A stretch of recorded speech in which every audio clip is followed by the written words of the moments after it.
ইথিকা ও দেবের নতুন সিনেমা খাদান। ইথিকা পাল এই সিনেমা দিয়ে ঢালিউড ইন্ডাস্ট্রিতে অভিষেক হতে যাচ্ছে। এই সিনেমাতে প্রধান চরিত্রে অভিনয় করেছেন দেব ও ইথিকা পাল।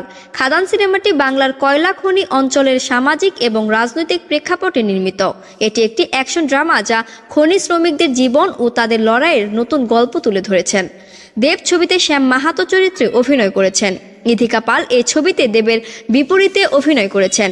টেলিভিশনের রঞ্জা হিসেবে জনপ্রিয়তা পাওয়া ইথিকার জন্য এটি বড় পর্দায় প্রথম কাজ। এই ছবিতে তার চরিত্রের নাম লতিকা। দেব এবং ইথিকা ছাড়াও যিশু সেনগুপ্ত, মোহন দাস চরিত্রে অভিনয় করেছেন। বরখা বিশত এবং স্নেহা দাসরাও এই ছবির অংশ।